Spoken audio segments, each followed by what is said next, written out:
রাজকুমার যখন গোসল করছিল তখন সেখানে একজন মেয়ে চলে আসে। এরপরে সেই মেয়েটি রাজকুমারকে বিনা কাপড়ে গোসল করতে দেখে খুবই মজা পাচ্ছিল। মেয়েটি এইভাবে রাজকুমারকে বিনা কাপড়ে দেখতে গিয়ে ভুল করে সে ঘরের ভিতরে চলে আসে, যার কারণে রাজকুমার প্রচন্ড রেগে যায়। কিন্তু এই মেয়েটি রাজকুমারকে ভয় না পেয়ে উল্টো রাজকুমারের দেহের প্রশংসা করতে লাগে, যার কারণে রাজকুমার মেয়েটিকে একটি লাথি মারে এবং মেয়েটির পাছার উপরে 100টা বেতের বাড়ি মারতে আদেশ করে। কিন্তু মেয়েটির মামা রাজপ্রাসাদের একজন গুরুত্বপূর্ণ ব্যক্তি ছিল, যার কারণে মেয়েটিকে মারার সময় মেয়েটির পাছার উপরে একটি রাবার ছিল যাতে মেয়েটিকে না লাগে এবং মেয়েটি মিথ্যা ব্যথা পাওয়ার অভিনয় করছিল। কিন্তু রাজকুমার সেখানে চলে আসে এবং মেয়েটি এবং তার মামার চালাকি ধরে ফেলে। এখানে রাজকুমার চাকরকে আদেশ করছিল যেন তার সামনে মেয়েটিকে 200টি বেত্রাঘাত করা হয়। মেয়েটিকে যখন সত্যিকারে মারা হচ্ছিল তখন মেয়েটি খুবই কষ্ট পাচ্ছিল, কিন্তু নিষ্ঠুর রাজকুমার সে তো খুবই মজা পাচ্ছিল।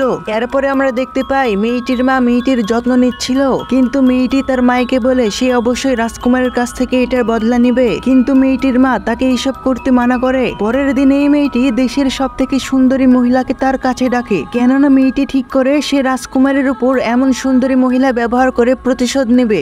নেক্সট পার্ট দেখতে চাইলে ভিডিওটিকে লাইক করো।